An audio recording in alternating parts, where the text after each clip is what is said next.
Eu sempre tive curiosidade para entender como que uma simples chave seletora de um ventilador é capaz de variar a velocidade do motor desse ventilador, nesse caso são 3 velocidades. Como que isso é possível, sendo que para quem trabalha na indústria, sabe que o que faz variar a velocidade do motor é a frequência da alimentação dele, no caso dos motores de indução, né? No caso dos motores de indução, motores para corrente alternada, a velocidade deles varia de acordo com a frequência.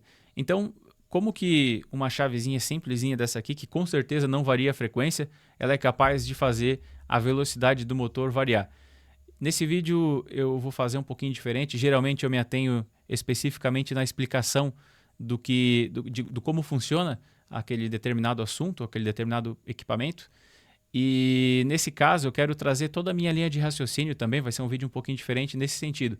Eu quero explicar como que eu cheguei nas conclusões que eu cheguei, o que eu já sabia, o que eu não sabia ainda e acabei tendo que descobrir, o que eu tive que estudar depois, porque nem tudo deu para entender aqui só analisando esse ventilador. É um sistema relativamente complexo e ao mesmo tempo simples. Você vai entender, fica aqui nesse vídeo comigo, se você gosta desse tipo de conteúdo, fica aqui nesse vídeo comigo que você vai entender.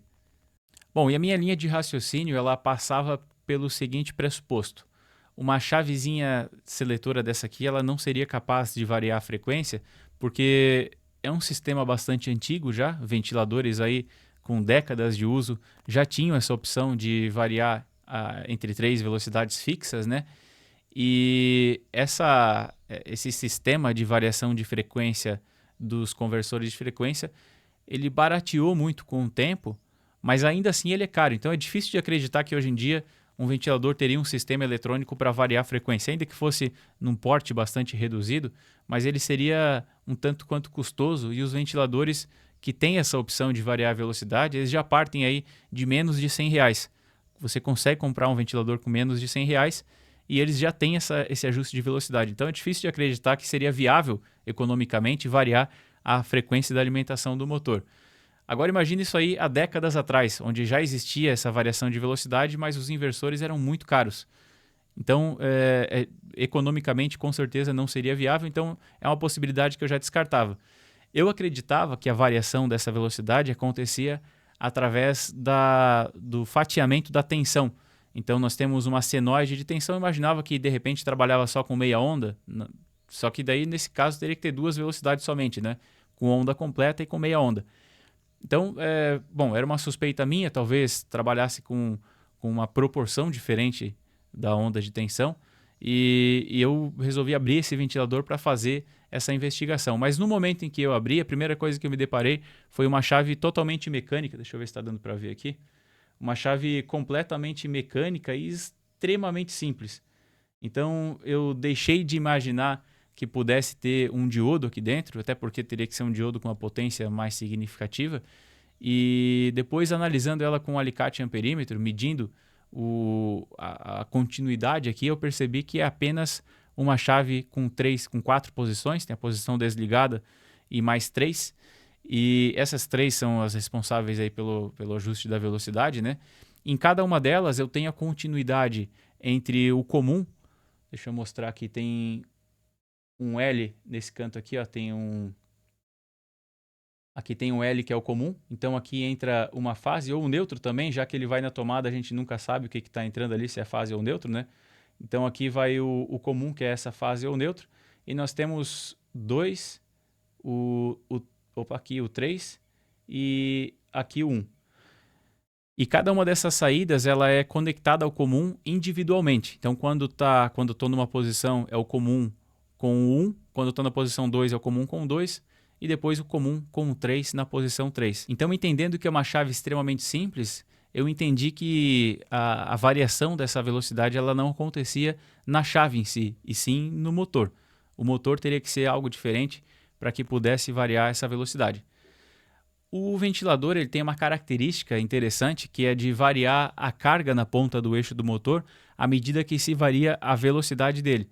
Então, a área das pás ela é fixa, o ângulo de ataque dessas pás também é fixo e, portanto, se você rodar, se esse motor ele rodar mais rápido, eu vou ter mais carga de ar na ponta na ponta do eixo do motor e, consequentemente, vai demandar uma potência maior. E isso é o que possibilita se trabalhar com o escorregamento, trabalhar com o escorregamento como o fator determinante aí da velocidade. Então, ao invés de variar a frequência para variar a velocidade, o que está variando é o escorregamento. O escorregamento é a diferença entre a velocidade estatórica do motor, a velocidade com que o campo girante vai tá rodando, e a velocidade do eixo. Então, o eixo, ele sempre, no motor de indução, quando ele é assíncrono, a velocidade do eixo sempre vai ser um pouco menor do que a velocidade do campo girante. Só que no caso específico do ventilador, como a carga ela vai diminuindo à medida que se diminui a velocidade, é possível trabalhar com escorregamentos mais significativos, já que diminuindo a carga, diminui também a corrente lá no motor. Isso não é possível, por exemplo, numa esteira, onde a carga ela é fixa, independente da velocidade. Não é possível fazer isso porque se você aumenta o escorregamento, a impedância interna do motor ela reduz bastante. Eu vou deixar um card, inclusive, desse vídeo aqui, eu já falei sobre isso. Quando se aumenta o escorregamento, se diminui a impedância. Então, se diminui a impedância, a corrente vai lá em cima. Por isso que quando o seu motor, se você diminuir a tensão do motor, vai diminuir a potência dele, ele começa a não dar conta da carga. A carga na ponta do eixo do motor ela fica maior do que a potência elétrica do motor, e por isso o escorregamento ele aumenta muito e, consequentemente, a corrente vai lá em cima também, porque a impedância do motor caiu. Então, inclusive é por isso também, tem outro vídeo onde eu falei sobre o porquê de alguns motores poderem variar tanto a velocidade enquanto outros não. No ventilador você consegue trabalhar com velocidades baixinhas e velocidades mais altas também, enquanto que numa esteira, por exemplo, se a frequência nominal é 60 Hz, você passa abaixo dos 30, já começa a ficar complicado, você começa a perder muito torque do motor. Essa é uma característica. Eu falei num vídeo, vou deixar um card aqui em cima também para quem quiser assistir. Eu falei o porquê isso acontece, o porquê que se consegue ajustar velocidades muito diferentes em alguns casos e em alguns outros casos não. Mas voltando aqui para o assunto do ventilador, no caso específico do ventilador, então como a carga ela diminui, você consegue trabalhar com escorregamentos maiores, já que a tendência da corrente seria aumentar muito com um escorregamento grande.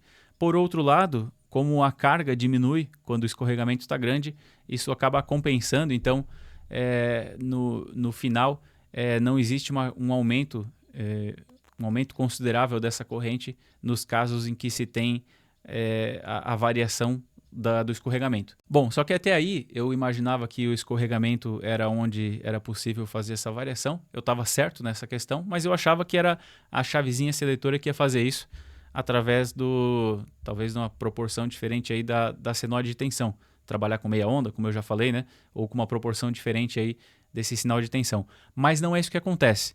A variação da potência ela acontece dentro do motor. O motor tem uma construção bastante diferente do que se costuma encontrar, e essa construção não é possível ver aqui através do motor. Você percebe que tem uma série de bobinas aqui, mas isso qualquer motor tem, né? Mas está nas bobinas aqui, está nesse fechamento dessas bobinas aqui, está o segredo desse motor.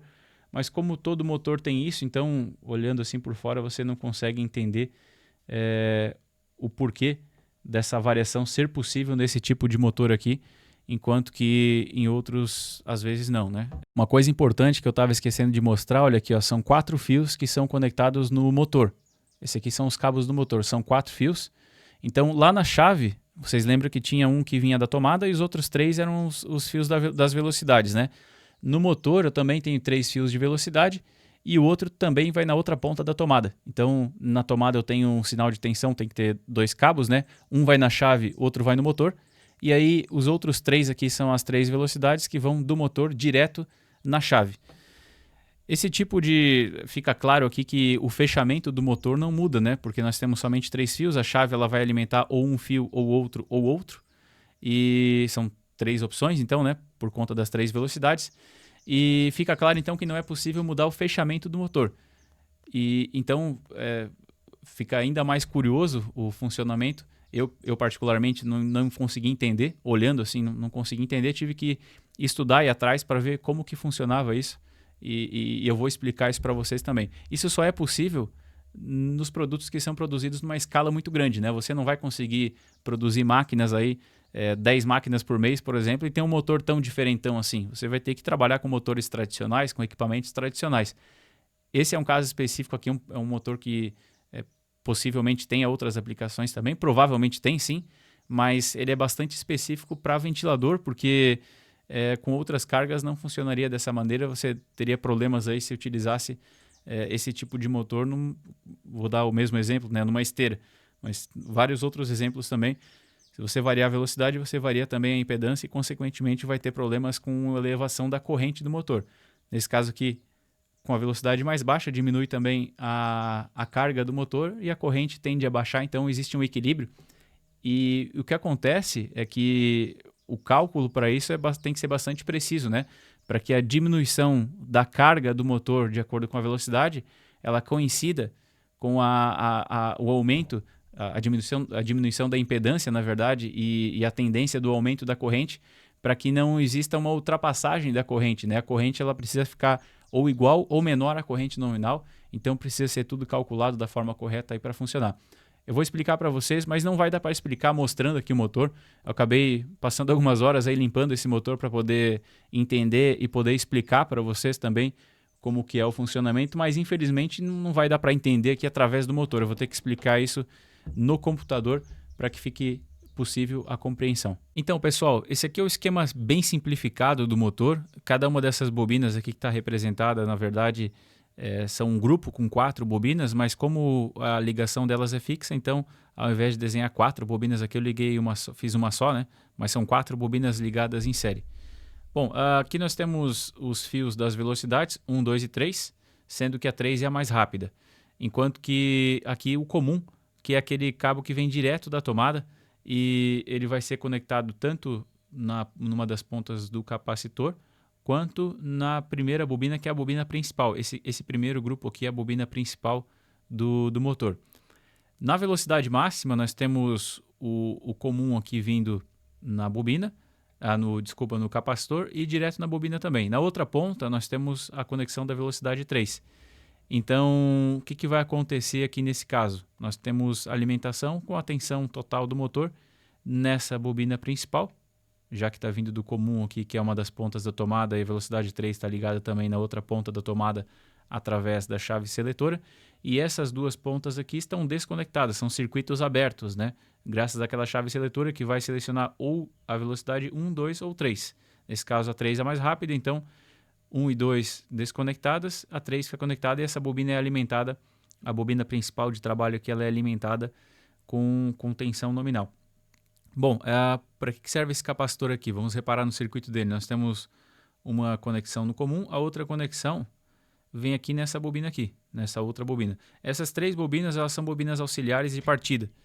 Então, reparem o seguinte, qual que é o caminho aqui, né? Nós temos, vem do capacitor, passa para uma bobina, mas não vem para cá, porque esse circuito está aberto. Então, vem só para cá, passa por outra bobina em série, outro grupo de bobinas, né, que está em série. Também não vem para cá, porque isso aqui também está aberto. Passa por outro grupo de bobinas e agora sim vem para a velocidade 3, que é onde está realmente alimentado. Então, nós temos uma bobina principal e 3 bobinas auxiliares, 3 grupos de bobinas auxiliares ligados em série e com uma defasagem no ângulo da tensão graças ao capacitor. Por isso que o motor consegue partir, né? Porque existe essa defasagem. Esse capacitor está aqui porque ele tem a característica de atrasar a onda, né? E é justamente isso que possibilita a partida do motor. Bom, então nós temos na velocidade 1, 3 grupos de bobinas auxiliares ligadas em série e atrasadas em relação à tensão da bobina principal aqui graças ao capacitor. Se eu mudar para a velocidade 2, esse circuito aqui fica desconectado e esse aqui passa a estar conectado. É uma velocidade um pouco mais lenta. Vamos ver o que acontece aqui nesse caso. O comum está igual aqui, né? Está vindo direto na bobina 1. Porém, do outro lado, eu não venho aqui na outra ponta. Eu passo primeiro por outra bobina.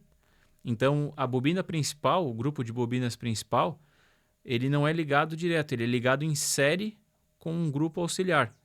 E agora sim, vem para a outra ponta aqui da alimentação. Então, a alimentação é no comum e no V2. E o V2 aqui, então, faz com que a bobina principal ela fique ligada em série com a bobina auxiliar. O que isso causa? Causa um aumento da impedância, né? Essa bobina aqui ela tem uma impedância X, se eu somar com a impedância Y, eu vou ter uma impedância resultante Z, e, portanto, vai ser maior, né? É uma impedância que, como esse circuito está ligado em série, essa impedância vai ser maior, portanto, tenho menos corrente, menos potência nesse motor. Qual que é o segredo aqui? Eu estou diminuindo a potência do motor porque eu estou aumentando a impedância aqui nas bobinas. Vai aumentar a impedância, diminui a corrente e, consequentemente, eu tenho uma diminuição da potência desse motor. Se está diminuindo a potência, a carga, que é o ar, ela fica mais significativa, ela fica maior do que a potência que o motor está gerando, então vai aumentar o escorregamento, vai fazer com que esse ventilador ele rode numa velocidade menor por conta do escorregamento. No caso das bobinas auxiliares aqui para a partida, olha só, ainda assim eu tenho conectado duas bobinas auxiliares para a partida que vem aqui depois do capacitor. Então, nesse caso agora eu tenho a principal ligada com uma das auxiliares em série e as outras duas em série para fazer a partida. E na velocidade menor aqui, eu tenho apenas uma bobina fazendo a partida, então apenas uma bobina de partida, e a bobina principal está ligada em série com duas bobinas auxiliares. Então, nesse caso aqui, ao invés de ter uma bobina auxiliar ligada em série, eu tenho duas, e por isso que a impedância nesse caso vai ser ainda maior, a potência vai ser menor, o escorregamento vai ser maior e, consequentemente, a velocidade vai ser menor, assim como a potência. Então, esse é o segredo aqui desse motor. Você não encontra esse motor aqui, você não vai encontrar, por exemplo, numa máquina industrial convencional. Esse é um motor que ele é viável graças à economia de escala, né? Você consegue produzir numa escala muito grande, então consegue fazer algo bastante específico aqui, com um dimensionamento específico para o ventilador. Pessoal, agora eu conectei aqui a chave comutadora nos cabos do motor para poder fazer uma demonstração bastante interessante. Repara, então, eu tenho todos os cabos do motor conectado e também isso aqui está conectado na tomada que vem daqui, né? Então, está na tomada, está conectado no motor. Eu vou ligar essa chave comutadora e vocês vão reparar um negócio bem legal. Ó. Eu vou ligar na velocidade máxima. Repara como está girando esse motor aqui. Nós temos, pelo mecanismo de oscilação aqui, como ele é mais lento, dá para perceber melhor. Mas repara a velocidade com que ele está rodando. Agora eu vou colocar na velocidade intermediária. Perceba o mecanismo ali de oscilação do ventilador. Agora eu vou colocar na mínima velocidade. Estão percebendo, pessoal? Não tem variação de velocidade. Sabe por que não tem variação de velocidade? Porque aqui nós não temos variação da carga. Nós não temos a hélice aqui na ponta. Então o motor está rodando sem carga, está rodando livremente. Como a frequência ela é a mesma e a potência que o motor está gerando é suficiente para rodar esse eixo, então não tem variação da velocidade. Provavelmente o escorregamento aqui está bem baixo, independente da qual das três velocidades que eu estou usando. Agora, se eu fazer um pequeno freio aqui com a mão, vou pegar por baixo aqui vai ser melhor. Fazer um pequeno freio com a mão aqui, ó. Fazer a mesma pressão. Deixa eu soltar a chave aqui. Eu quero fazer a mesma pressão nos três casos, nas três velocidades, para que vocês consigam perceber alguma diferença. Deixa eu segurar por aqui para vocês poderem ver o mecanismo de oscilação ali. Ó, agora sim ele ficou um pouco mais lento. Eu vou fazer essa mesma pressão agora com a velocidade 2, que é a velocidade intermediária. Dá pra ver que ele já não perdeu tanta força mais. Deixa eu colocar na velocidade mínima de novo.